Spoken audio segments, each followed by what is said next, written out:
(2010년 11월 23일) 북한은 연평도를 향해 무차별 포격을 가했습니다. 그 결과 우리 해병대원 2명이 전사했고 민간인 2명이 사망했으며 20여 명이 중경상을 입었습니다. 연평도 포격 도발은 6.25 전쟁 이후 북한이 대한민국 영토를 직접 타격해 민간인이 사망한 최초의 사건으로 국제사회의 비난이 이어졌습니다. 하지만 북한은 반성은커녕 더욱 다양하고 교묘한 수법으로 대남 도발을 일삼고 있습니다. GPS 교란과 대규모 디도스 공격, 농협 전산망 공격 등 사이버 공격을 자행했고 장거리 미사일인 은하 3호 발사와 3차 핵실험 등 무력 도발도 계속해오고 있습니다. 뿐만 아니라 지난 3월에는 파주와 백령도, 삼척에서 북한의 소형 무인 정찰기가 발견되기도 했습니다. 지금부터 최근 북한의 도발 양상과 우리의 대응 방안에 대해 알아봅니다. 시청자 여러분 안녕하십니까? 국방포커스 최연수입니다. 지난 2010년 11월 23일 북한은 평화롭던 연평도에 무차별 포격을 감행했고 우리 군을 비롯해서 민간인까지 희생당하는 아픔을 겪었습니다. 그리고 4년이 지났지만 북한은 여전히 대한민국을 위협하고 있습니다. 국방포커스 오늘 이 시간엔 연평도 포격 도발 4주년을 맞이하여 북한의 최근 도발 사례를 살펴보고 앞으로의 대응 방안을 짚어보도록 하겠습니다. 먼저 함께하신 분들 소개해드리죠. 한국국방연구원 김진무 박사 나오셨습니다. 네, 안녕하세요. 반갑습니다, 박사님. 통일연구원 정영태 박사 나오셨습니다. 네, 안녕하세요. 네. 요즘 또 많이들 바쁘셨을 것 같은데요. 네, 4년 전에 연평도 포격 도발 일어났는데요. 당시로서는 우리로서는 굉장히 끔찍한 일이었고 또 사실 민간인까지 희생이 있는 그런 상황이었는데요. 당시 상황이 어땠는지 좀 궁금해지는데요. 정영태 박사님 좀 설명해 주실까요? 예, 저도 사실은 연평도 북한이 군사 도발을 했을 때 저한테는 좀 특별한 의미가 사실 있습니다. 네. 제가 마침 그때 서울역 그쪽을 지나가고 있었는데 갑자기 이제 전화벨이 아주 불나게 울렸습니다. 네. 그 보니까 이제 모 방송국에서 이제 저를 이제 섭외하는 차원에서 빨리 지금 오라고 얘기를 했습니다. 그런데 그 당시에도 연평도 포격이니 이런 얘기를 안 하고 무조건 빨리 오라는 거예요. 그래서 막 지금 이제 헐레벌떡 올라갔습니다. 올라가니까 그 방송국의 모든 이 카메라들이 말이죠. 전부 다 연평도 포격 도발하는 그것을 비추고 있었습니다. 네. 저는 그 순간에 전쟁이 났구나. 이렇게 판단을 사실 할 정도로 상당히 우리한테는 충격을 주는 것이었죠. 그래 나중에 이래 보니까 북한이 드디어 어떤 의미에서 우리가 가장 우려했던 최악의 상황을 연출했다고 볼 수가 있죠. 그걸 바로 북한의 포를 이용해 가지고 연평도를 직접적으로 가격을 했다 하는 것은 이제 우리가 볼 때 실제 시쳇말로 얘기를 해서 그 당시 그거는 사실 전쟁 상황이라 해도 큰 틀림이 없습니다. 그렇죠. 왜냐하면은 북한이 사실 포를 가지고 우리한테 이 연평도라고 하는 우리 영토를 공격을 했다는 거죠. 네. 사실 북한은 NLL도 부정하고 막 이러긴 있지만 연평도 자체 서해 5도는 부정하지 않습니다. 네. 우리 땅이라는 것을 공식적으로도 확인하고 있는데 그 확인한 그 영토에다가 사실 포를 쏘아서 우리 연평도 도민들을 희생을 시키고 또 우리 온 국민들을 그야말로 이 전쟁이라고 하는 그런 공포의 도가니까지 몰아간 아주 대표적인 사례라도 볼 수가 있죠. 그때 각 신문 일면 그리고 TV 화면에서는 그 불타는 연평도의 모습을 보여주면서 정말 이게 전쟁이 가는 건 아니냐라는 우려감을 아주 심각하게 던져줬고 그만큼 한반도의 안보 상황이 엄혹하다라는 것을 우리뿐만 아니라 전 세계 그 시민들도 다 깨닫게 하고 또 경각심을 갖게 했는데요.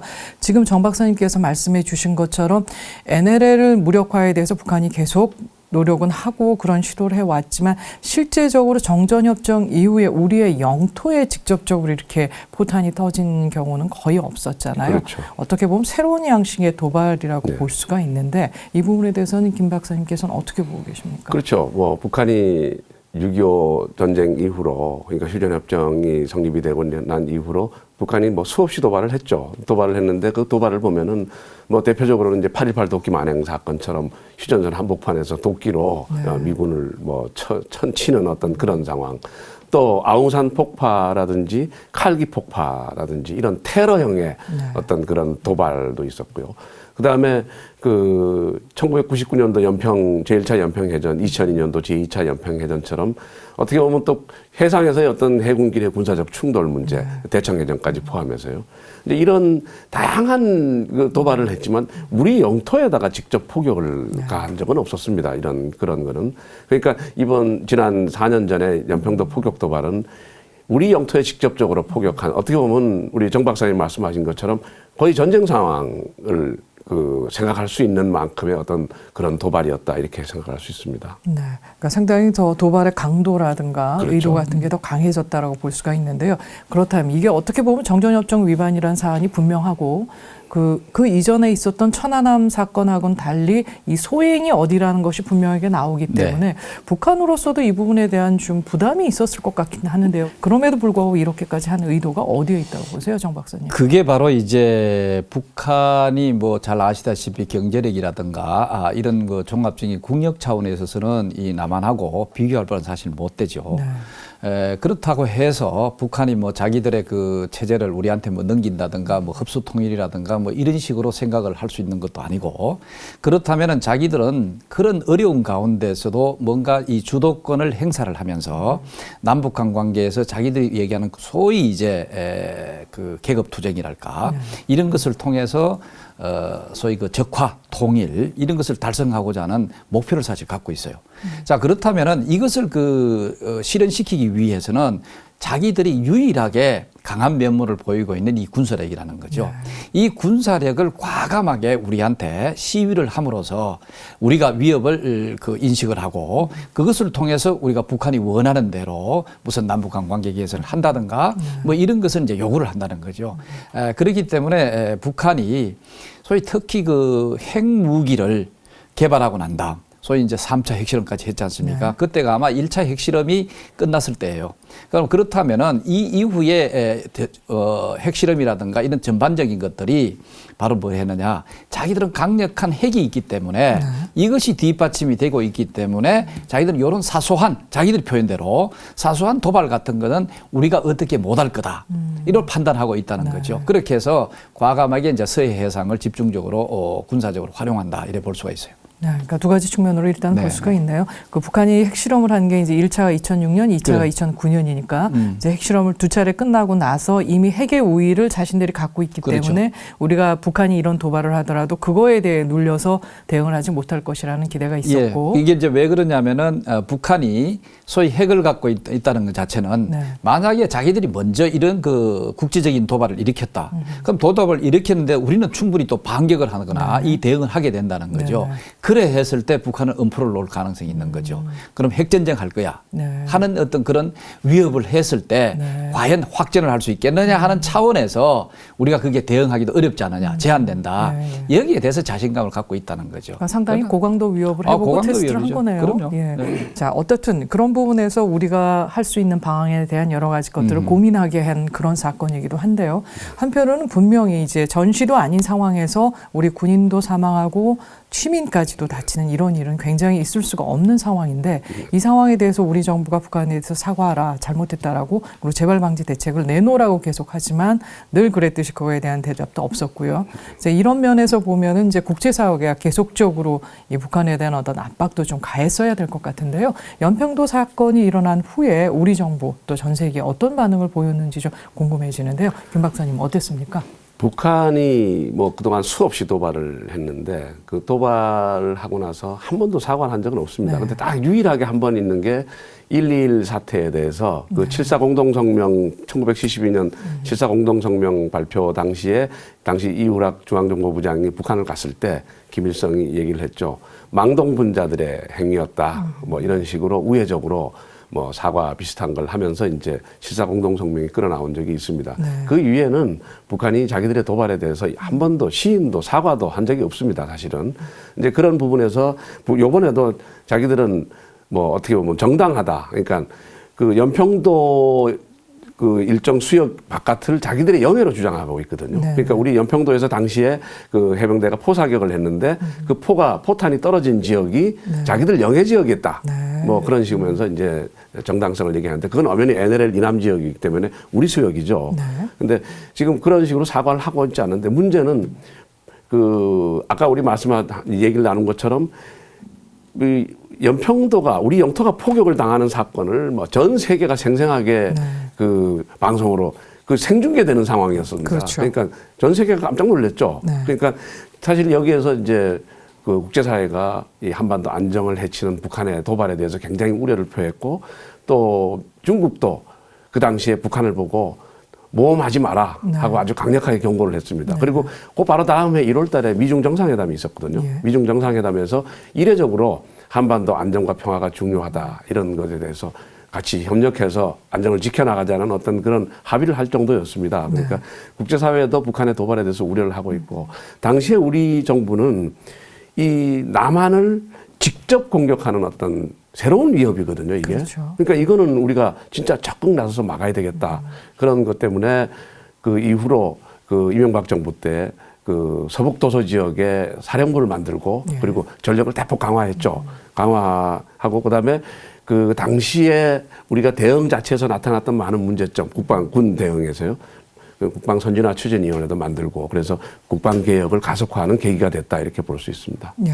그리고 나서 함께 있었던 부분이 아마 그 한미 간에는 북한의 이 같은 연평도 도발과 같은 이 국지 도발에 공동 대응한다라는 그렇죠. 굉장히 강력한 의지를 표시를 했었던 것 같고. 그러니까 이제 그동안에 이제 확장 억지 이제 북한의 핵 위협에 대한 확장 억지 제공이 주로 해구산 중심으로 논의가 되다가 그 연평도 천안함 도발 이후로 한미 간에 북한의 국지 도발에 대한 공동 대응 계획까지 이 강화하는 어떤 그런 계기가 됐다고 볼 수 있죠. 네, 북한으로서는 연평도 포격 도발을 통해서 얻고자 했던 부분을 얻지는 사실은 못했다라고 볼 수가 있고요. 그렇죠. 국제적으로 더 안 좋은 이미지가 가해졌고 또 어떻게 보면 북한의 도발에 대해서 한미 간의 공동 대응이 더 강화됐기 때문에 그렇죠. 이 국지 도발이 앞으로 어떤 형태로 일어나든 간에 더 강한 우리의 대응을 맛볼 수밖에 없는 상황으로 만들어지긴 했는데요. 자, 그러면서도 좀 걱정되는 것이 어떻게 지금 말씀을 하셨습니다만 2010년에 있었던 연평도 포격 도발은 이제까지 보여왔던 북한의 도발 양상과는 좀 다른 부분이고요. 그거를 기점으로 해서 또 북한이 보여주는 도발이 좀 양태가 예전과는 좀 달라졌다. 이런 분석들이 좀 많이 나오고 있는데요. 정 박사님은 어떻게 보고 계십니까? 예, 뭐 그전에는 뭐 이제 방금 뭐 김준우 박사께서 얘기해 주신 대로 뭐 주로 뭐 군사적 테러라든가 뭐 이런 유형으로 했고 아니면 뭐 기습적으로 일부 부분을 뭐 들어와서 그 공세를 가한다든가 이런 나름대로 그야말로 전주의 국지전이다 이래 볼 수가 있는데 이제는 그것을 보다 더 이제 떠나가지고 보다 더 과감해지는 대남 군사 공격을 가해오고 있다 이렇게 볼 수가 있죠. 뭐 연평도 군사 도발이라고 하는 것은 우리가 아까 얘기하는 마찬가지로 상상을 하기 어려운 정도의 도발이었다고 볼 수가 있죠. 만약에 우리가 그것을 그 남북한만 있다고 예를 봤을 때 혹은 남북한이 아니더라도 제3세계라든가 소위 그 군사적 분쟁이 많은데 한번 상상해 보시면은 북한과 같이 그런 상대 지역의 그 영토에다가 그 군사 도발을 했다. 그게 바로 전쟁이 되는 겁니다. 그렇죠. 자, 이런 것을 그 생각하면서까지 북한이 이제 과감하게 이 포공격까지도 하게 됐다. 이래 생각을 할 수가 있죠. 그러면 앞으로도 북한은 이것보다 더 강한 형태의 일정한 뭐 미사일을 활용을 한다든가 우리가 대한민국의 전역이 어떤 의미에서 그러한 그 목표물로 삼아 있고 있지 않느냐 이런 생각이 들죠. 그만큼 이제 북한은 이 소위 그 군사적 수단을 최대한 활용을 해가지고 자기들이 뭐 대남 적화 통일도 좋고 이런 특히 군사적 수단을 활용한 이런 그 통일 전략을 쓰고 있다 이래 볼 수가 있죠. 자, 이런 차원에서 이제 북한이 나름대로 그것은 뭐 계획일 줄 모르겠으나 사실은 이걸 하면 할수록 북한한테는 손해입니다. 나름대로 그 손해가 사실은 그 이 연평도 도발 한 번 함으로써 우리가 대북 군사적인 대비 태세가 아마 10배 내지 100배가 더 커졌다고 할 정도로 우리의 여러 가지 이 대비 태세가 강화됐다고 볼 수가 있죠.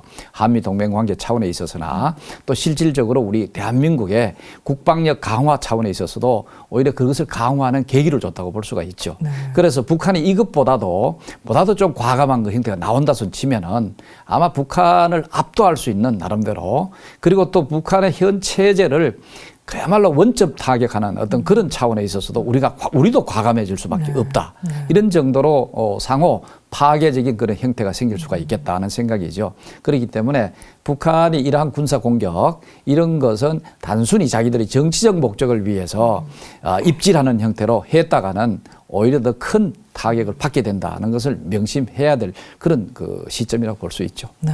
그럼 정리하자면 이제 북한의 도발이 연평도 포격 도발에서 보듯이 굉장히 네. 과감해지고 또 우리가 생각하지 못했던 국면, 어떻게 보면 우리가 약했다고 할 수 있는 그렇죠. 그 국면을 공격을 해왔기 때문에 앞으로도 이런 양상에 좀 더 과감하고 도발적이고 또 피해가 더 올 수 있는 이런 도발을 할 가능성이 높다라고 일단 지적을 해주셨고 네네. 다음에 북한의 이런 도발이 결코 북한에 유리한 것은 아니다. 네. 이 무기 경쟁에 있어서 또는 그 전쟁에 있어서 공격과 방어는 서로 그 올라가게 돼 있기 때문에 북한이 그런 공격을 하면 할수록 우리도 대응 체제를 더 강화시켜 갈 수밖에 없기 때문에 북한이 원하는 목적을 달성하기는 좀 어려울 것이다 이렇게 전망을 하셨는데요.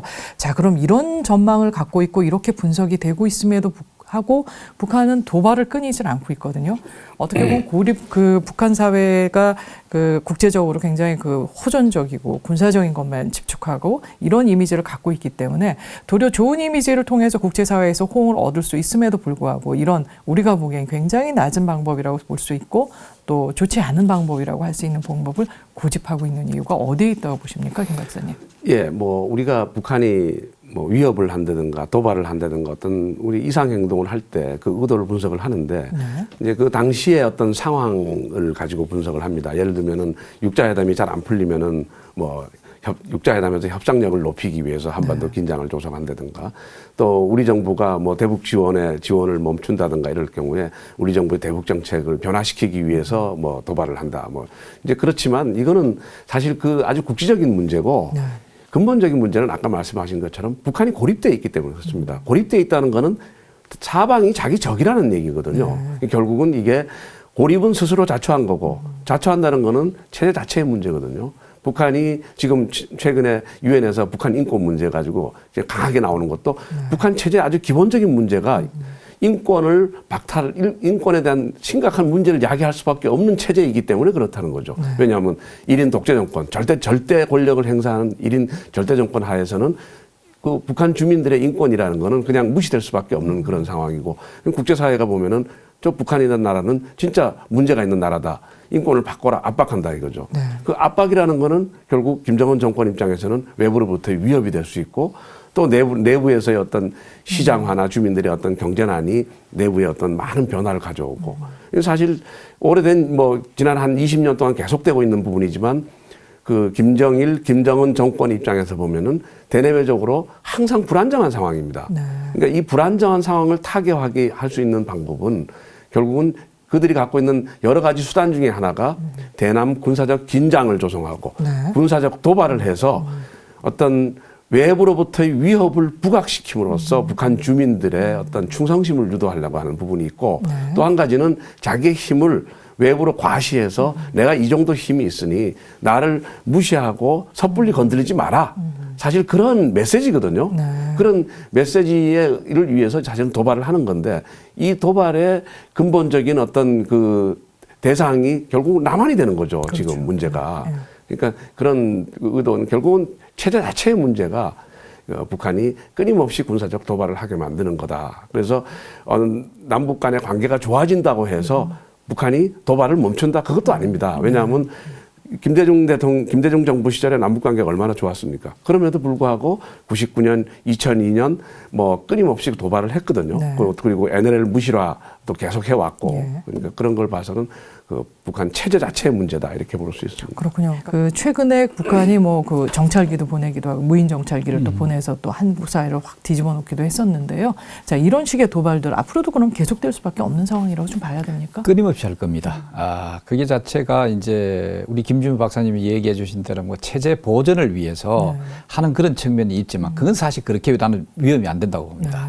그거보다 더 중요한 게 보다 더 공세적이다는 데 문제가 있습니다. 공세적이라 하면 자기들이 체제를 보전할 뿐만 아니고 체제를 확장하는 데 포커스가 있다고 봐야 되겠죠. 체제 확장이라고 하는 것은 바로 남한까지 완전히 공산화를 시켜서 이것을 적화 전략을 완성하겠다. 여기에 대한 강한 집착이 사실 있어요. 이렇기 때문에 이걸 그럼 지금까지 왜 달성하는데 적극성을 못 보였느냐 하는 것은 바로 우리 주한미군과 관련이 있다고 볼 수가 있죠. 이 한미동맹 관계 차원에서 미국이라고 하는 이런 협력, 군사적으로 협력할 수 있는 그런 그 강력한 군사력이 버티고 있기 때문에 사실 못했다는 거죠. 자, 그럼 이것을 하기 위해서 어떻게 하느냐? 그럼 달성하기 위해서 우선적으로 주한미군 철수를 시키는 노력을 하고 있다는 거죠. 그래서 이건 주한미군 철수를 시키기 위해서 미북 간에 직접 평화협정을 체결하자. 이렇게 얘기하는 거죠. 이 평화협정이라고 하는 건 많은 사람들이 좀 오해를 해요. 우리 한국 사람들이. 평화라니까 뭐 전쟁이 없는 상태 좋은 거 아니냐. 이래 얘기하는데 사실은 그렇지 않고 북한이 말하는 평화는 이렇습니다. 제국주의가 없는 상황을 평화라고 얘기합니다. 그럼 한반도의 제국주의가 없는 상황이 뭐냐? 바로 미제국주의가 없는 상황이라고 얘기하는 거죠. 그러면은 미북 간의 평화협정을 체결한다는 그 자체가 뭐냐? 바로 주한미군 철수라고 얘기하는 거예요. 그러니까 평화와 주한미군 철수는 이건 동의어입니다. 자, 이런 차원에서 이제 주한미군을 끊임없이 이걸 철수시키게 하는 여러 가지 방법을 사용하고 있다는 거죠. 자, 그렇기 때문에 한때는 미루나무 사건, 도끼 만행 사건 같은 거 있죠. 그래서 이렇게 함으로써 왜 미국 시민들이 우리 그런 그 위험한 지역에다가 미국 군대를 파견했느냐, 철수해라. 자, 이런 것도 만들고 여러 온갖 그 노력을 다 하고 있는 거죠. 그 다음에 이제 군사적 긴장 조성하는 것 자체도 이런 데 대한 하나의 재판이라고 볼 수가 사실 있습니다. 자, 이렇게 함으로써 주한미군 철수를 위한 여러 가지 군사적 모험 행위가 지속된다는 거죠. 자, 그게 하기 위해서는 뭐 사이버전도 좋고, 그 다음에 이런 그 무인기라든가 이런 우리를 이쪽에 한국 사회를 혼란하게 하고, 그 다음에 한반도라고 하는 이 자체가 군사적 열전 지역이라는 그런 그 이미지를 만드는 거죠. 이렇게 함으로써 소위 미국 시민들이 거기에 그렇게 그 위험한 지역에다가 꼭 주한미군을 계속 주둔시켜야 되겠느냐, 철수하라 하는 이런 것을 또 창출한다는 측면도 있어요. 그렇기 때문에 끊임없이 우리한테 대한 도전이기도 하지만 그보다 우선적으로 주한미군을 어떻게 하면은 철수시킬까 하는 그 목적을 위해서라도 끊임없이 이런 그 군사적 도발을 재발시킨다, 이렇게 볼 수가 있어요. 네, 김 박사님께서 이제 체제 유지라든가 체제적인 부분에서 문제를 제기를 하셨다면, 이제 정 박사님께서는 거기서 북한이 끝나는 것이 아니라 결국은 한반도 적화를 위한 이 자신들의 체제 확장을 노리고 있기 때문에 그거를 할 수 있는 가장 효과적인 방법으로 이 군사적인 도발을 계속 활용해 왔고 앞으로도 계속 그럴 것이다라고 보고 계시는 것 같아요. 거기서 한마디만 더 보태면요. 사실은 이게 우리 한국 사람들이, 많은 우리 국민들이 이렇게 생각하는 경향이 있습니다. 북한이 저렇게 경제적으로 취약하고 그리고 또 여러 가지 우리가 종합 국력 차원에 있어서 비교가 안 될 정도로 사실 빈약한 그런 체제가 어떻게 자꾸 지금까지 그 공산화 통일이라든가 적화 전략 이것을 유지하겠느냐 하는 그런 회의적인 그런 시각을 많이 보이는데, 절대로 북한 체제를 그렇게 판단하시면 오해다, 이렇게 판단할 수가 있습니다. 그러나 북한은 지금까지도 모든 대남 정책이라든가 대미 대화 정책이라든가 이것도 어디에 초점이 가 있느냐 하면은 주한미군 철수에 가 있다는 거죠. 이 철수는 바로 이렇게 생각합니다. 일단 주한미군이라는, 미국이라고 하는 빗장만 열면은 여타 다른 것은 자동적으로 열린다. 소위 이제 빗장이 이론이라 그러는데 외교적으로 그렇게 해서 끊임없이 이러한 그 군사적 긴장 조성을 되풀이한다. 판단할 수가 있죠. 네, 굉장히 중요한 점을 지적해 주신 것 같습니다. 지금 어떻게 북한이 하고 있는 행태를 보게 되면은 국제적인 트렌드라든가 이미 옛날 지나간 것들에 대한 고착, 이렇게 보여지기 때문에 우리로서는 이해가 되지 않은 부분이 있지만 북한 자체가 갖고 있는 어떤 그런 특이한 때문에 그런 무모해 보이는 고집을 계속 할 수밖에 없는 상황이고 그 상황에서 나오게 되는 이 도발적인 부분에 대한 부담을 우리가 질 수밖에 없다라는 그런 말씀이신 것 같은데요. 자, 그런데 최근에 이 북한의 위협이라든가 도발을 좀 자세히 그러면 더 분석을 좀 해봐야 될 것 같은데 네. 아무래도 북한이 이 비대칭 전력에 대해서 강화를 좀 많이 하고 있다는 분석들이 많이 나오고 있지 않습니까? 네. 김 박사님께서는 어떻게 보고 계신가요? 지금 우리가 2010년도 천안함 그 연평도 직접 군사적 그 도발이었죠. 네. 이제 그 이후에 북한이 끊임없이 도발을 해오는데 그 도발 양상이 보다 직접적이고 굉장히 공격적이 돼 있다는 거죠. 굳이 그걸 알 수 있는 게 바로 새롭게 등장하는 어떤 비대칭 위협으로서 사이버전 위협하고 그다음에 무인기 위협이죠. 무인기가 우리가 그동안에 본 거는 뭐라고 할까 정찰기 정도 수준으로 봤는데 최근에 중국 TV에서 중국의 무인기 개발을 했는데 네. 무인기 자체가 미사일을 장착하고 날아다닙니다. 그러니까 북한도 이제 스트리커라는 어떤 그런 무인기에다 그 폭약을 장착하고 하면 굉장한 그 위협이 되는데 어쨌든 북한이 그런 무인기를 우리 남한에다 투입을 해서 정찰 행위를 했다든가 어떤 그런 그것도 하나의 위협이 될 수 있는 거죠. 또 GPS 위협, 그러니까 GPS 교란을 이해하는 전자전 위협이죠. 북한이 몇 년 전에 2번이나 한 번은 저쪽 그 금강산 쪽에서 했고 한 번은 개성 쪽에서 했는데 우리의 선박이라든가 항공 운항에 어떤 제한을 가져올 정도의 어떤 GPS 교란을 뭐 한 보름 정도 시행을 하면서 굉장히 어려움을 했고요. 이제 그런 부분들이 북한이 새롭게 개발하고 있는 비대칭 전력을 시험 테스트하고 있는 부분도 있고 또 직접적으로 우리를 공격하는 부분도 있습니다. 또 이런 부분 이외에도 이거는 새롭게 등장하는 비대칭 위협이고 북한이 그동안에 기존의 비대칭 위협은 핵, 미사일, 화생 무기 이런 대량 살상 무기에다가 비대칭 전력의 이제 장사정포라든지 잠수함이라든지 이런 것들이 우리가 비대칭 위협으로 봤는데 지금 핵무기만 해도 3차 핵실험 이후에 이제 소형화로 계속 달려가고 있지 않습니까? 그렇죠. 그럼 소형화로 달려간다면 결국 전술핵, 야포에다가 쏠 수 있는 정도의 능력까지 언젠가는 갈 거다. 이렇게 우리가 전망을 할 수 있는 거고 지금 그 과정을 가고 있는 걸로 보고 있는 거죠. 그 또 한 가지는 미사일 문제가 중요한데 미사일이 지금 북한이 그동안에는 그 스커드 미사일부터 스커드, 노동, 그다음에 무스탄, 대포동, 그다음에 최근에 그 은하 3호까지 ICBM 미사일까지 사거리를 늘려왔거든요. 근데 사실 북한 미사일이 그동안에 사정거리는 멀리 가지만 정확도가 굉장히 떨어진다 이렇게 평가를 했는데 최근에 북한이 김정은 정권 들어와서 여러 번 실험을 했는데 스커드 미사일 같은 경우도 상당히 정확도가 높아졌고 그리고 주로 단거리 미사일 KNO-1, KNO-2, KNO-6, 뭐 KNO-9 뭐 이런 미사일들이 170km에서 한 220km 정도 가는 그러니까 북한이 휴전선 인근에서 미사일을 발사했을 때 적어도 우리 그 한반도 중반 그러니까 그 오산 비행장 그다음에 우리 대전 정도까지 거리를 갈 수 있는 어떤 그런 미사일을 개발해서 아주 굉장히 위협적으로 단거리 미사일이기 때문에 대량 포격이 가능하고 김정은 정권 들어와서 직접적으로 나타나고 있는 위협이다 이렇게 볼 수 있습니다. 그러니까 비대칭 전력이라고 하면은 우리와 비교했을 때 북한이 상대적으로 우위를 가질 수 있는 그런 전력들을 의미를 하는데요. 비대칭 전력은 우리의 취약점을 공격할 수 있는 전력이다 이렇게 볼 수 있는 거죠. 그런 면에 대한 어떤 집중적인 개발을 북한이 하고 있는 상황이라고 보여지는데요. 예, 이제 그러니까 비대칭 전력의 또 다른 대표적인 거는 그 특수전이죠. 게릴라전이죠. 북한이 지금 우리 국방백세는 한 20만 명 정도로 추산을 하고 있는데 제가 탈북자들하고 인터뷰를 해보면은 20만 명이 더 될 수도 있다. 왜냐하면 모든 군단의 경보병 여단과 경보병 대대를 갖고 있기 때문에 전체 부대 편제로 봤을 때 전체 병력의 5분의 1 정도는 특수전 부대로 봐야 되지 않느냐 이런 거거든요. 그럼 북한이 120만 군대니까 거의 5분의 1이면 20만은 넘는 거다 이렇게 볼 수 있는데 이게 이제 우리 사회의 특성과 맞물려 가지고 보면은 북한군이 보유하고 있는 대규모의 비대칭 그러니까 특수전 전력이 굉장한 비대칭 무기가 되는 겁니다. 사실은 우리 전체적인 산업 구조라든가 어떤 인구 구성이라든가 도시화라든가 이런 걸 봤을 때 우리 군이 전시에 특수전 부대가 침투해서 사회를 교란할 때 우리의 전의를 완전히 상실시킬 수 있는 그런 아주 위협적인 그런 비대칭 전력이다 이렇게 볼 수 있죠.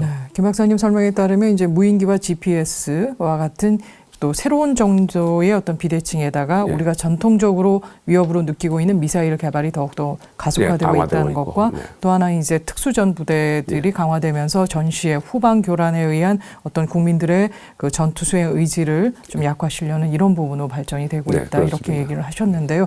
이 부분은 참 저희가 따라가기 어려울 정도로 북한이 급속도로 강화를 하고 있는 상황인데, 자, 그렇다면 재래식 전력 면에서는 남북 간에 어떤 차이가 있는지도 조금 궁금해지는데요. 정 박사님, 재래식 전력 면에서는 어떻게 봐야 됩니까? 그 우리가 국방부에서 남북 간의 재래식 군사력을 비교를 할 때 기본적으로 이렇게 합니다. 사실은 그 수적 차원에서 그게 뭐 탱커가 됐든 뭐 여타 해상 전력이 됐든 이런 수적인 차원에서는 우리보다 훨씬 더 많다. 네. 그러나 질적인 차원에서는 우리가 압도하고 있다. 뭐 이런 식으로 판단을 이게 사실 그 종합적으로 옳은 판단을 볼 수가 사실 있습니다. 네.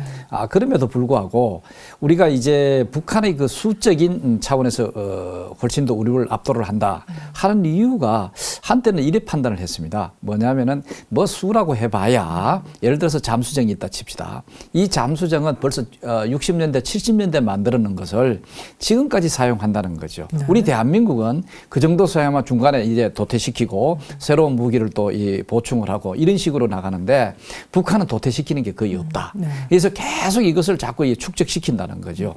자, 그런 의미에서 이런 노후화되고 상당히 도태해도 될 그런 그 무기를 우리가 굳이 좋은 군사력으로 훌륭한 군사력으로 우리가 계산될 필요가 있느냐. 이런 오해를 한 적이 사실 있습니다. 그러나 지금 우리가 천안함을 우리가 봤을 때 천안함을 폭침한 것이 잠수정으로 알려져 있는데 이 잠수정만 하더라도 사실은 그렇게 발달된 잠수정이라고 볼 수는 없죠. 그럼에도 불구하고 수적 우위를 갖고 있는 이 잠수정이 우리가 거대한 나름대로의 그 천안함을 사실은 그 폭침시켰던 그런 위력을 발휘했다는 거죠.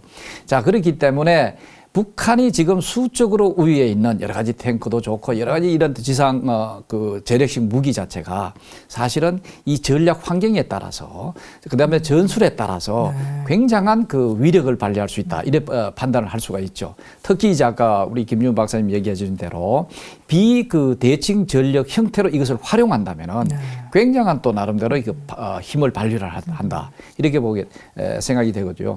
그렇기 때문에 우리가 막연하게 질적으로 뭐 요새 그 우리가 항공기라든가 그다음에 해상 전력이라든가 이게서 첨단 무기 뭐 이지스함이다 뭐 이런 식의 굉장한 그 비용을 우리가 들여 갖고 있는 이런 문제들만 우리가 장비들만 갖고 있다고 해서 질적으로 우위니까 저쪽에서 수적 우위는 저건 문제가 안 된다. 이렇게 판단함으로써 우리가 지나치게 국방력 건설을 뭐 해이하게 본다든가 좀 나태하게 봤을 때는 문제가 있지 않느냐 하는 생각이죠. 네, 굉장히 중요한 지적이신 것 같습니다. 사실은 전쟁이 터지거나 또는 이렇게 평시에도 자신들이 갖고 있는 전력을 적절히 배분을 해서 전략을 세우잖아요. 그런 측면에서 봤을 때 이 재래식 전력 부분에서는 우리가 확실히 앞서가고 있는 건 사실 분명한 사실입니다. 그렇죠. 최첨단 전투기를 갖추고 있고 아까 말씀하신 것처럼 해상에서도 굉장히 뛰어난 능력과 탐지 능력을 지닌 이지스함도 보유하고 있고, 하지만 북한이 가지고 있는 이 수적인 부분에서의 어떤 우위, 이 부분은 결코 간과해서는 안 된다는 부분과 또 이 약한 것을 가지고 북한이 어떻게 활용하느냐, 그렇죠. 이 부분에 대해서 우리가 안심할 수 없기 때문에 재래식 전력 부분에서 우리가 앞선다 하더라도 안심할 수 있는 수준은 아니다라고 지적을 해 주신 것 같습니다. 그럼 최근 들어서 많은 사람들이 우려하고 또 걱정하고 실제적으로 우리가 알게 모르게 진행되고 있는 것이 바로 사이버전이라고 할 수가 있는데요. 그렇습니다. 북한의 사이버전 전력도 만만치 않다고 들었습니다. 한 곳에서는 뭐 미국 수준으로까지 갔다라고 평가하시는 분들도 계시던데 김 박사님 어떻게 보고 계십니까? 북한의 사이버전은 사실 실체를 파악하기가 좀 어렵습니다. 왜냐하면 북한의 아주 가장 수재들을 모아가지고 미림전자대학에 보내서 그다음에 미림전자대학에서 제2자연과학원으로 파견을 보내서 훈련을 시켜서 사이버를 이제 전사를 만들어내는 거죠. 근데 사이버 전사가 지금 6천 명이다 이렇게 얘기하는데 탈북자들 인터뷰를 보면은 사이버 전사, 진짜 핵심 사이버 전사가 되기까지 되는 사람은 많지는 않죠. 우리도 그렇게 많지는 않죠. 근데 한 사람의 사이버 전사가 있으면 그를 돕는 그 북한 말로 성원이라 그러는데 한 6, 7명이 이렇게 붙어서 한 조가 돼가지고 이제 공격팀을 이룬다 이렇게 얘기를 하고 있습니다. 이제 그런 공격팀들이 일단 중국으로 출장을 나와서 중국에서 일정 거점을 가지고 이제 사이버 공격을 하는 거죠. 근데 북한의 사이버 위협은 2009년도 이전에는 주로 이제 군 관련되는 우리 저 같은 사람들 대상으로 이제 해킹 위협을 했죠. 예. 그래서 이제 해킹을 하는데 이제 그런 것 때문에 우리가 많이 사실 다 당한 사람들이 많지 않습니까? 네. 근데 2009년도부터는 사이버 공격이 전혀 양상을 달리하죠. 2009년도에 처음으로 디도스 공격을 해서 청와대나 어떤 그런 그 당시 국회 예. 이런데 사이트를 완전히 마비시키는, 그리고 2009년도, 2011년도, 2013년도 금융기관, 언론기관, 그 청와대, 국회 무차별적으로 네. 디도스 공격을 통해서 그러니까 사이트를 마비시키는 어떤 그런 공격을 했거든요. 여기에 대해서 일부 그 사이버 방호 전문가들 얘기는 북한의 사이버 공격이라는 거는 일단 어떤 그 프레임에 우리 그 컴퓨터 기지에 뭔가 바이러스를 미리 사전에 심어놨다가 일정 시간에 그 바이러스가 작동하게 되는 어떤 그런 원리도 있거든요. 네. 그런 것을 봤을 때 상당 부분 우리 사회에 북한의 어떤 사이버 위협이 상당히 들어가 있을 가능성이 높다, 이렇게까지도 얘기를 합니다. 근데 뭐 확인되지 않았기 때문에 만약에 그렇다면 뭐 우리가 큰일 나는 거죠. 근데 네. 어쨌든 지금 사이버 위협이 굉장히 위험한데, 이 사이버 위협이 왜 위험하냐면 평시에도 물론 우리의 어떤 그 경제나 이런 데 심각한 타격을 미칠 수 있고,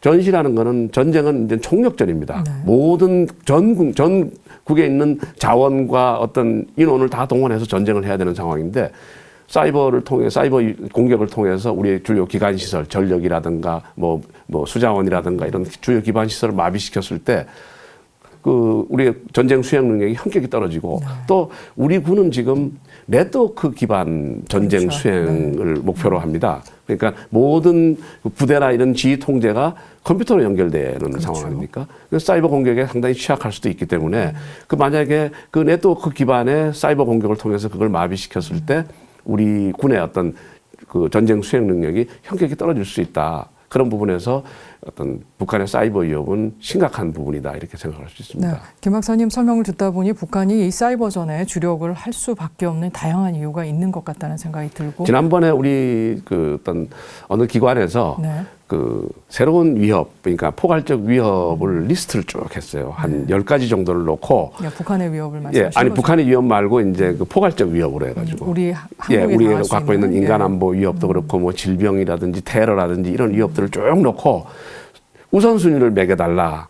그래서 이제 저도 썼습니다. 썼더니 이제 일단 내고 2차로 피드백이 왔어요. 네. 그 전문가들이 한 거를 종합을 했는데 순서가 이렇습니다라고 왔는데, 그 리스트에 1번이 사이버 위협이었습니다. 네, 그렇군요. 예. 전문가들이 인식하고 있는 우리 사회의 가장 심각한 안보 위협은 사이버 위협으로 보고 있는 거죠. 네. 예. 자, 이런 사이버 위협에 대해서 우리 군 충분히 준비를 하고 있는 것으로 또 예상은 되고 있습니다만, 항상 예상을 뛰어넘었던 것이 바로 북한의 위협이었기 그렇습니다. 때문에 예. 좀 더 많은 주의가 기울어져야 될 것 같고요. 또 일상생활에서도 저희도 이 사이버전에 대한 마음의 준비, 또는 실제적으로 우리가 해야 될 부분들을 조금 유념해 둘 필요가 있는 것 같습니다. 이와 함께 최근 우리 사회에서 좀 걱정거리로 등장을 했던 것이 바로 북한의 이 무인기 침투였습니다. 네. 이 앞으로 이제 전쟁 양상이 바뀌면서 이 무인 정찰기, 무인 전투기, 무인 전투 시스템이 앞으로 많아질 것이다라는 그 예측들이 많이 나오고 있는데요. 북한의 무인기는 뭐 그렇게 성능이 좋았다라는 평가는 안 받고 있지만, 그래도 상당한 위협이 우리에게 될 것으로 보이죠. 정 박사님은 어떻게 보고 계세요? 그렇죠. 그 무인기가 우리한테 그 위협이 된다는 것은 바로 우리 사회를 혼란하게 만드는 그런 그 유일한 무기로, 중요한 무기로 지금 활용이 되지 않느냐 하는 생각이 들죠. 예를 들면 그 무인기에다가 아까 우리가 완전히 극단적으로 얘기하면은 물론 핵폭탄까지도 나중에 생각을 한다는 그런 뜻이 있거든요. 물론 아직까지는 그 정도까지는 발전이 안 됐으나 앞으로 지속적으로 북한이 그것이 어떤 의미에서 그 중요한 전력으로 판단을 한다면은 지속적으로 발전시킬 거다 하는 생각이 있고, 그 외에다가 거기에다가 여러 각종 생화학 무기도 예를 들어서 탑재를 해서 이것을 살포를 할 수가 있고 등등 이런 것을 가지고 우리 내부에 깊숙이 우리가 모르는 사이에 침투를 시켜가지고 각종 이제 혼란을 양상을 시켜놓고 그런 양상을 만들어놓고 그 다음에 이제 포를 공격을 한다든가 미사일 공격을 한다든가 이런 직접적인 침투 기술을 이제 활용을 함으로써 자기들이 그 달성하고자 하는 여러 가지 군사적 적화 통일이라든가 이런 건 항상 꿈꾸고 있다는 거죠. 그래서 지금 이것을 이제 우리 사회를 혼란화시키는 건 이제 두 가지 방법이 하나 있는데 그 중에 하나가 이제 소위 그 심리전이라고 볼 수가 있어요. 우리 남한 사회를 뭐 어떤 형태든지 남남 갈등이라든가 이런 걸 심화시키는 거죠. 그 심화시켜 놓고 이 남한 사회에다가 소위 그 친북이라고 할 정도로 아니면 뭐 종북이라는 말을 많이 하죠. 뭐 이런 세력들을 자꾸 확장시켜 놓는 겁니다. 이런 세력을 확장시켜 놓고 그다음에 자기들이 이러한 다양한 무인기를 통해서 여러 가지 전단을 뿌린다든가 아니면 실질적으로 여기에 더 충격을 줄 수 있는 여러 각종 무기들을 여기에 또 그 확산을 시키는 그런 걸 활용하면서 우리 사회 자체에서 나름대로 혼란화됐을 때 이런 친북 단체라든가 친북 조직들이 오히려 우리 그 역공격해버리는 우리 사회 자체를 다시 역공격시켜버리는 그런 형태로도 그 작용이 가능하거든요. 그래서 이런 심리전적인 측면도 있고 그다음에 실질적으로 이런 무인기를 통해서 우리 사회를 각종 지역에다가 중요 지역에다가 뭐 폭발을 한다든가 이렇게 함으로써 굉장히 전국이 동시 전장화 될 수 있도록 만드는 그는 위협적인 무기가 될 수 있지 않느냐 하는 생각이죠. 그럼 무인기 위협도 좀 만만치 않을 것 같다는 생각이 좀 드는데요. 자, 이렇게 북한이 무인기라든가 아니면 사이버라든가 이 다양한 방법의 비대칭 그 수단을 개발하면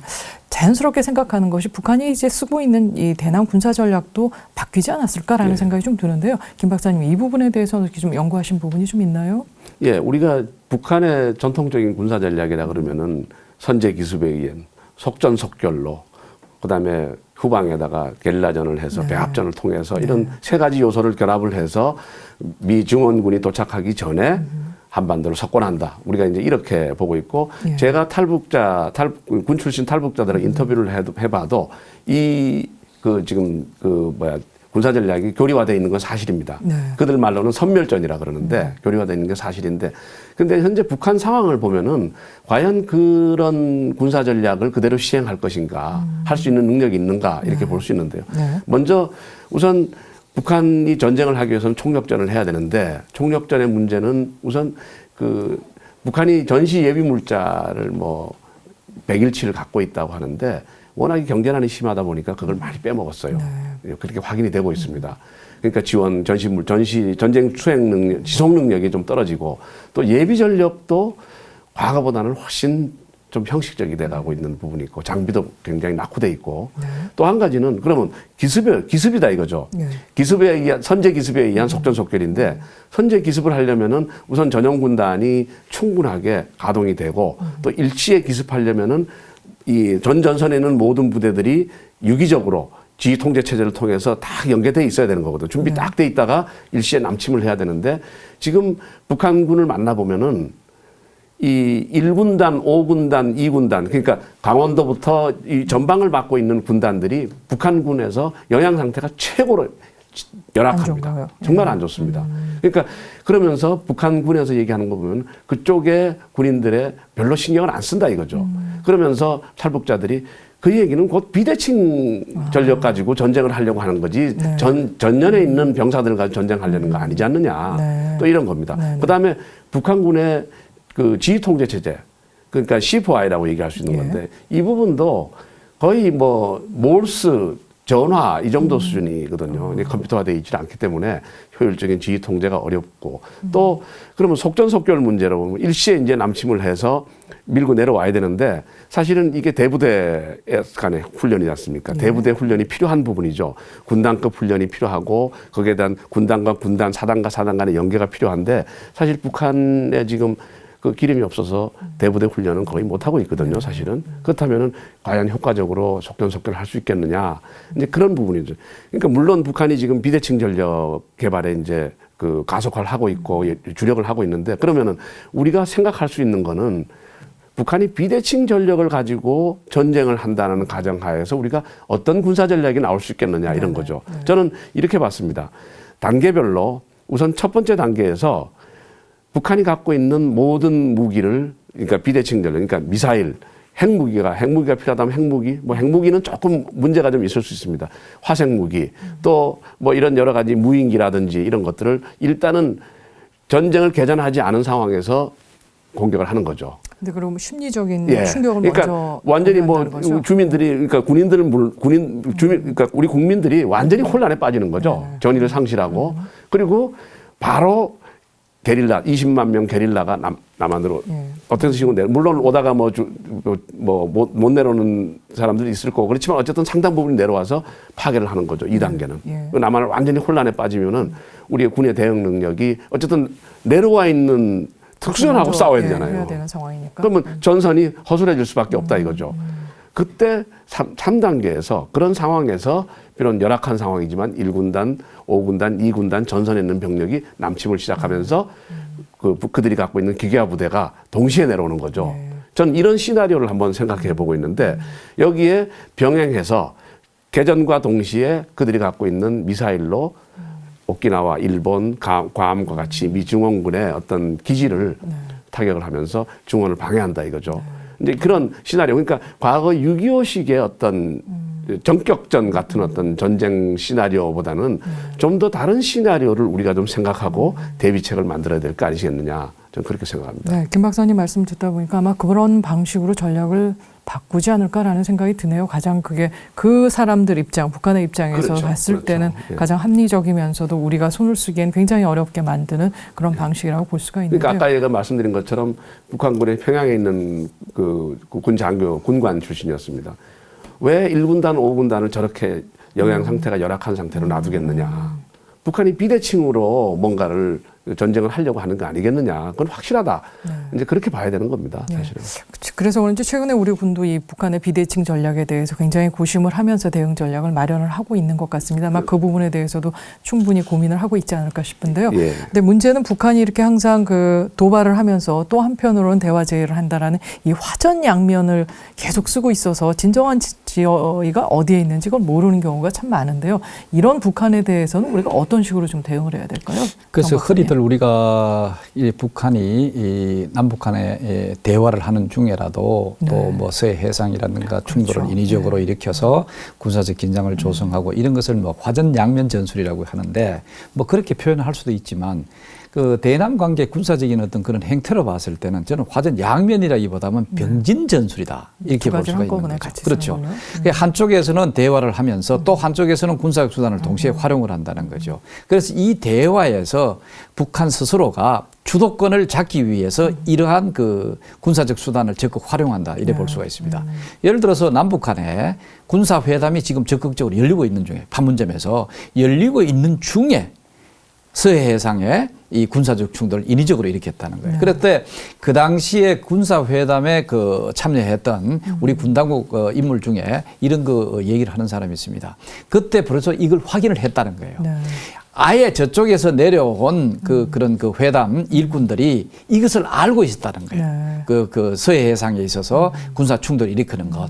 그러나 우리는 나중에 충돌 일어나고 난 다음에 이 쪽지라든가 이 메모를 받아가 알았다는 거죠. 그래서 지금 회고해가지고 자세히 생각해 보니까 이것은 바로 동시 병행 전략을 썼구나 하는 것을 지금 판단을 하고 있다는 거죠. 그러니까 사실 이런 것들이 지속적으로 이게 유지되고 오고 있어요.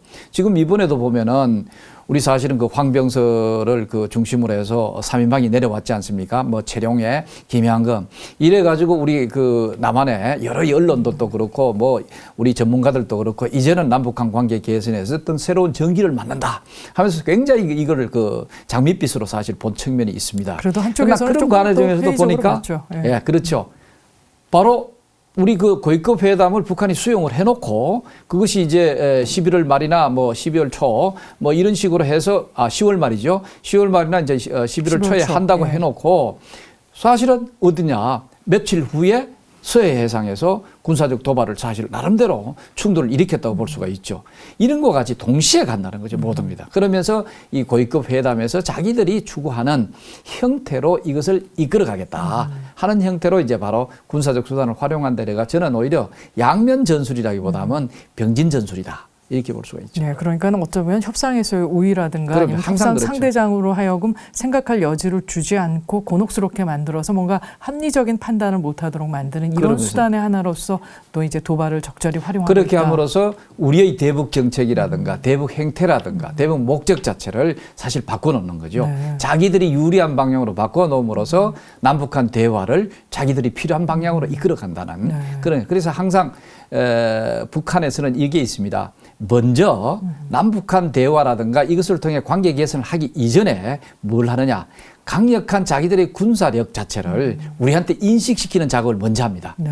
이것을 해놓고 그다음에 남북한 대화를 한다는 거죠. 바로 이것은 이 대화는 우리가 주도하는 남한이 주도하는 대화가 아니라 북한이 주도하는 대화를 이끌어간다 하는 그런 그 강력한 의도가 사실 있죠. 네, 자, 이 정도로까지 북한의 의도와 또 행태가 분석이 된다면 우리의 경우도 여기에 맞춰서 그에 못지않은 전략들을 좀 마련을 해야 될 것 같은데요. 자, 그러면 우리가 이제 연평도 포격 도발이 있은 지 4년이 됐는데요. 이와 같이 분석된 북한의 행태 그리고 앞으로도 계속되어질 도발의 부분으로 생각을 한다면 우리로서도 군도 준비를 해야 되고 국민들도 역시 마음의 가짐을 어떤 걸 가져야 될 것 같은데요. 자, 김 박사님, 자, 연평도 그 도발 4주년을 앞두고 이 북한의 진화되어가는 이런 도발 전략들 그리고 바뀌는 군사 전략에 대해서 우리는 어떤 자세로 좀 대비를 해야 될까요? 우리 군도 북한군을 좀 더 좀 알아야 되겠다. 그래서 우리의 대응책을 우리의 대북 군사 전략에도 좀 더 변화를 가져올 필요가 있지 않겠느냐라는 거고요. 또 한 가지로 얘기한다면은 사실 천안함 연평도 당시에 우리 사회가 완전히 분열이 됐었어요. 예. 뭐 천안함 그 폭침 문제, 침몰 자체를 가지고도 뭐 암초에 걸렸다는 등 뭐 이런 여러 가지 아직도 그 설이 난무하고 있지 않습니까? 이 국민 통합이 없이 어떻게 군이 전쟁을 할 수 있겠습니까? 사실은 우리 군도 그렇고 정부도 그렇고 북한의 도발이나 이런 부분에 대해서 국민의 신뢰를 얻고 국민을 통합해 갈 수 있는 어떤 그런 뭐 장기적인 어떤 발전 대책을 가지고 있어야 된다고 저는 봅니다. 근데 그런 게 없이는 국민이 분열된 상황에서 무슨 전쟁을 할 수 있겠습니까? 이런 부분들을 우리가 좀 명심을 해야 되는 부분이고 또 마지막으로 한 가지 더 보탠다면은 사실은 연평도 도발 직후에 국제사회가 북한을 강하게 압박을 하니까 북한이 좀 주춤을 한 부분도 있거든요. 우리가 국제사회와 좀 더 협력을 해서 어떤 북한을 변화시키는 것도 하지만 북한의 도발을 하지 못하도록 억제하는 것도 중국의 도움을 받는다든가 뭐 이런 여러 가지 국제사회의 어떤 그 적극적인 협력이 필요하다 이렇게 생각이 됩니다. 네, 네 가지 안을 좀 제시를 해주신 것 같습니다. 일단 북한에 대해서 도발에 대해서는 우리가 굉장히 강력하게 대응할 필요가 있다. 그래서 도발 시 그들이 치러야 될 대가에 대해서 분명히 보여줄 필요가 있다. 그래서 도발을 사전에 방지할 수 있어야 되고 두 번째는 전략이 바뀌었기 때문에 우리도 그에 대응하는 전략을 해야 되고 또 가장 중요한 것이 아마 이 국민들의 통합, 북한에 그렇습니다. 대해서 어떻게 볼 것인가 그리고 어떻게 대응할 것인가에 대한 하나된 마음을 갖는 것이 중요하다. 그리고 우군으로서의 국제사회에 또 도움을 또 국제사회의 제재와 또 공동의 노력이 필요하다 이렇게 말씀해 주신 것 같습니다. 중요한 제안들이 다 나온 것 같은데요. 정 박사님은 어떤 부분을 저희가 또 신경 써야 된다고 보시나요? 저는 우리 김준우 박사님 워낙 그 전체적으로 얘기를 했기 때문에 크게 할 말은 없는데 단적으로 얘기하면은 뭐 하나는 얘기 드릴 수가 있는 게 북한을 자꾸 이제 비대칭 전력 중심으로 앞으로 대남 군사적 위협을 하고 또 확정까지 할 가능성이 있다. 이제 이런 식으로 판단을 하는데 그렇다면 우리의 대응책은 사실 나오는 거죠. 북한이 이제는 비대칭 전력이 비대칭으로 남아있게 하지 않으면 되는 거예요.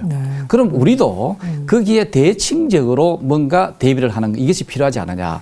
예를 들어서 북한이 미사일이 지속적으로 비대칭 전력으로서 강화된다고 한다면은 이걸 대칭시켜야 되는 겁니다. 그럼 우리도 거기에 합당하는 나름대로의 그 미사일 전력이라든가 뭐 이런 식의 뭐 MTCR이라든가 이런 데 상당히 그 허용하는 범위 내에서 또 한미 간의 어떤 허용하는 범위 내에서라든가 이런 것을 우리가 감안해가면서 할 필요가 있지 않느냐 이런 생각이죠.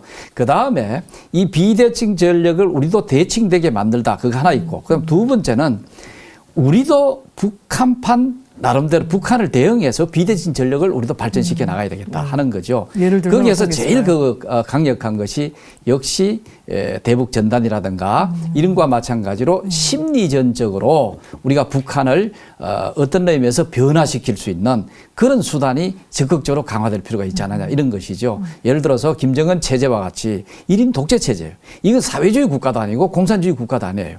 1인 독재 체제라고 하는 그 자체를 북한 주민들이 알게 해주고 그다음에 그 북한 바깥의 세계가 얼마나 자유스럽고 평화스러운 곳인지를 알게 해주는 거고 그다음에 마지막으로 이런 게 있습니다. 북한 주민들이 북한 조선민주주의 인민공화국의 인민이 아니라 대한민국 국민이다 하고 하는 이러한 것을 강력하게 심어줘야 된다. 독일이 통일을 할 때 이렇게 했습니다. 동독 사람들이 Wir sind ein Volk라고 얘기를 했습니다. 이런 식으로 굉장히 이 사람들이 데모라든가 이런 데서 이걸 강조를 했죠. 이게 바로 뭐냐. 우리는 하나의 국민이다 하는 걸 했습니다. 동독 국민이 서독에 대해서 이렇게 얘기하고 마찬가지로 이제 북한 국민들, 북한 주민들이 우리가 대한민국의 국민이라고 하는 것을 강력하게 주장할 정도로 만드는 그런 대북 심리전을 우리가 적극 펴야 되지 않느냐. 이렇게 함으로써 북한 체제가 상당히 계량적으로 변해갈 수 있는 그런 우호적인 환경을 만드는 것이 이것도 하나의 북한에 대한 우리의 비대칭 전략이 아닌가 이런 생각이 되죠. 네, 두 분의 전문가들께서 말씀해 주시는 대안이 완전히 하나의 어떤 틀을 그러니까 서로 이렇게 보완이 될 수 있는 부분인데요. 정 박사님께서는 북한이 가지고 있는 비대칭 전력을 무력화시킬 수 있는 우리 나름의 비대칭 전력을 개발할 필요가 있다라는 말씀을 해주셨고요. 두 번째로 중요한 부분은 바로 심리전에 대한 부분 그리고 북한 주민들에게 우리가 하나의 국민으로서 남한 국민들이 대하고 있다라는 이런 부분이 굉장히 중요하다고 말씀을 해주신 것 같습니다. 굉장히 의미 있는 시간이었던 것 같습니다. 오늘 두 분 너무나 고맙습니다. 네. 우리에게 참담함을 안겨준 연평도 포격 도발은 4년이 흘렀지만 북한은 변하지 않았고 지금도 도발은 계속되고 있습니다. 이것이 바로 우리 한반도의 안보 현실이기도 합니다. 연평도 포격 도발 4주년을 보내며 평화를 원하거든 전쟁을 대비하라는 경고를 한 번쯤은 생각해 봐야 할 것 같습니다. 쿠팡포커스 오늘은 여기서 마치겠습니다. 다음 주에 뵙겠습니다. 안녕히 계십시오.